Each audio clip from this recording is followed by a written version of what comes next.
Assalamualaikum warahmatullahi wabarakatuh. Perkenalkan, nama saya Ahmad Zaki Alvarez. Saya akan menjelaskan lembaga eksekutif. Pengertian lembaga eksekutif. Lembaga eksekutif adalah lembaga pelaksana undang-undang. Lembaga eksekutif kita terdiri dari presiden dan wakil presiden. Presiden adalah penyelenggara pemerintah negara yang tertinggi di bawah MPR. Di negara kita, presiden mempunyai dua macam kedudukan, yaitu selaku kepala negara dan kepala pemerintahan. Presiden dan wakil presiden dipilih dalam satu pasangan secara langsung oleh rakyat melalui pemilihan umum. Pasangan calon presiden dan wakil presiden diusulkan oleh partai politik atau gabungan partai politik. Pasangan calon presiden dan wakil presiden yang mendapatkan suara lebih dari 50% dari jumlah suara dalam pemilihan ditetapkan sebagai presiden dan wakil presiden. Selanjutnya pasangan itu dilantik oleh MPR. Presiden dan wakil presiden terpilih bertanggung jawab langsung kepada rakyat yang telah memberinya mandat melalui pemilihan umum. Presiden dan wakil presiden memegang jabatan selama 5 tahun. Dalam kedudukannya selaku kepala negara, presiden mempunyai tugas dan wewenang sebagai berikut, yaitu yang pertama, memegang kekuasaan tertinggi atas angkatan darat, angkatan laut, dan angkatan udara. Kedua, dengan persetujuan DPR menyatakan perang, membuat perdamaian dan perjanjian dengan negara lain serta menyatakan negara dalam keadaan bahaya. Tiga, memberi amnesti dan abolisi dengan memperhatikan pertimbangan DPR. 4. Mengangkat duta dan konsul. 5. Memberikan gerasi dan rehabilitasi dengan memperhatikan pertimbangan Mahkamah Agung. 6. Memberikan gelar, tanda jasa, dan lain-lain tanda kehormatan. Selaku kepala eksekutif atau kepala pemerintahan, presiden mempunyai wewenang sebagai berikut. 1. Memegang kekuasaan pemerintahan menurut Undang-Undang Dasar. 2. Dalam kegentingan yang memaksa, presiden berhak menetapkan peraturan pemerintah pengganti undang-undang atau Perpu. Yang ketiga, mengangkat dan memberhentikan menteri. Yang keempat, mengajukan rancangan undang-undang kepada DPR. Assalamualaikum warahmatullahi wabarakatuh. Perkenalkan, nama saya Arista Hajar Pamungkas. Saya dari kelompok 5. Di sini saya akan menjelaskan tentang fungsi lembaga eksekutif. Pertama, kita mengetahui dulu kedudukan lembaga eksekutif. Di negara-negara demokratis, lembaga eksekutif terdiri dari kepala negara seperti raja, perdana menteri, atau presiden beserta menteri-menterinya. Dalam sistem presidensial seperti Indonesia, menteri-menteri merupakan pembantu presiden dan langsung dipimpin olehnya. Sedangkan dalam sistem parlementer, para menteri dipimpin oleh perdana menteri. Fungsi utama dari lembaga eksekutif yaitu menjalankan undang-undang. Menurut perubahan ketiga Undang-Undang Dasar 1945, Pasal 6A, Presiden dan Wakil Presiden dipilih dalam satu pasangan secara langsung oleh rakyat. Adapun sebelum amandemen Undang-Undang Dasar 1945, Presiden dan Wakil Presiden dipilih oleh MPR.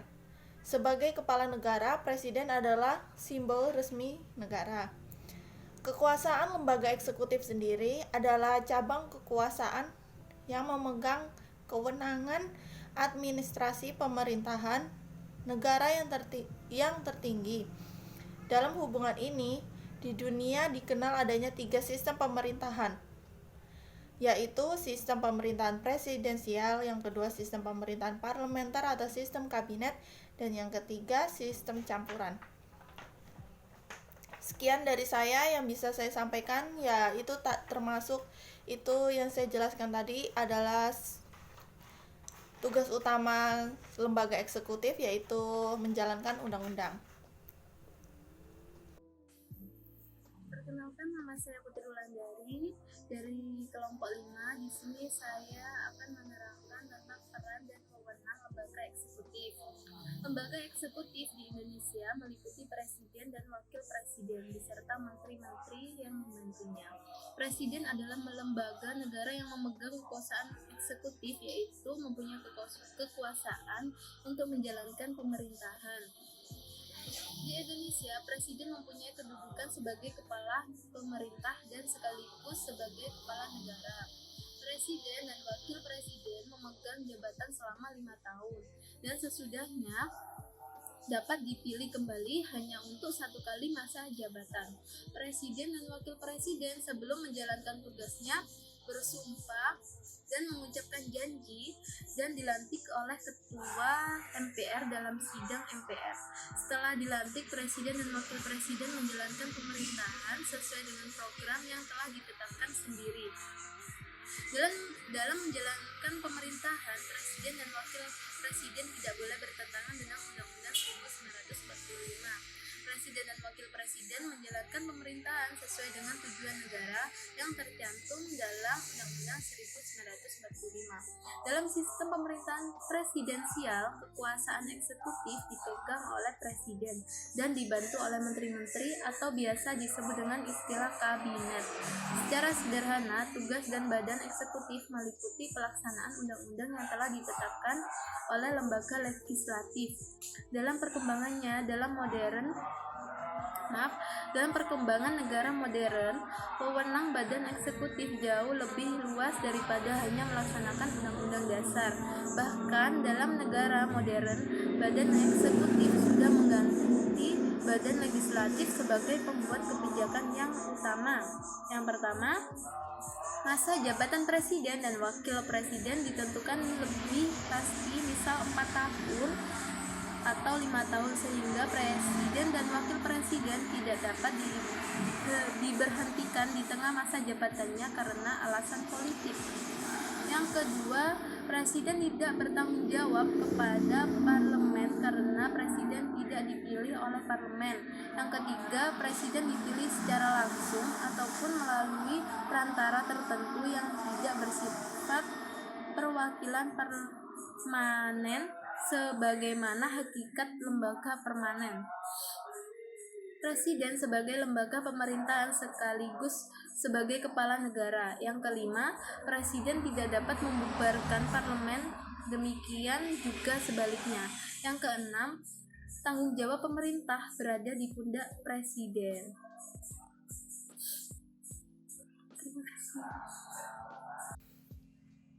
Assalamualaikum warahmatullahi wabarakatuh.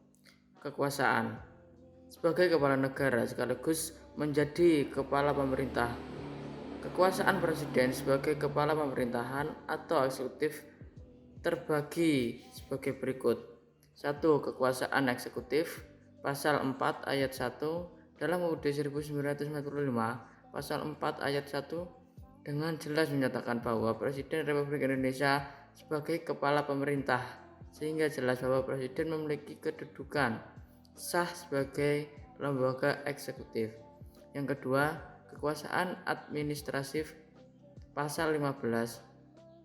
Pada pasal 15 disebutkan bahwa presiden member gelar dan tanda-tanda jasa kehormatan secara administratif.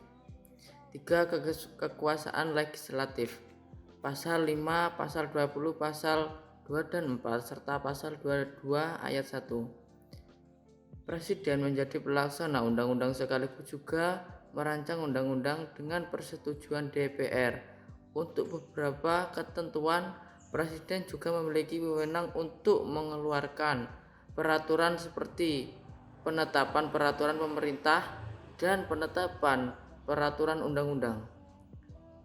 Nomor 4, kekuasaan yudikatif. Pasal 14. Pada pasal 14 Undang-Undang 1945 disebutkan bahwa presiden memberi gerasi, amnesti, abolisi, dan rehabilitasi.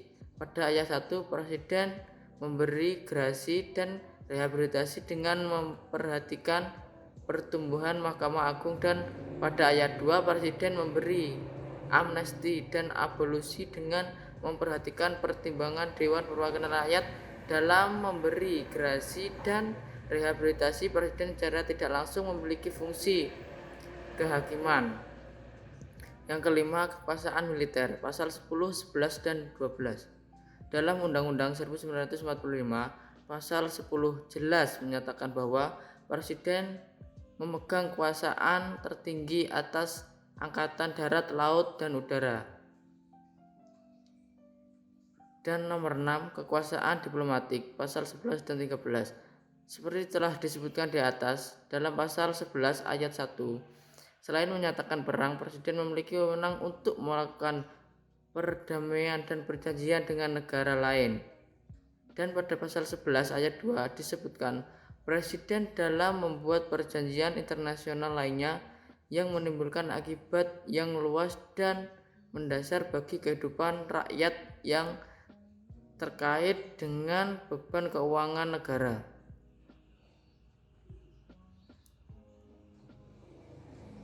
Dalam pasal 13 ayat 1, Presiden mengangkat duta dan konsul.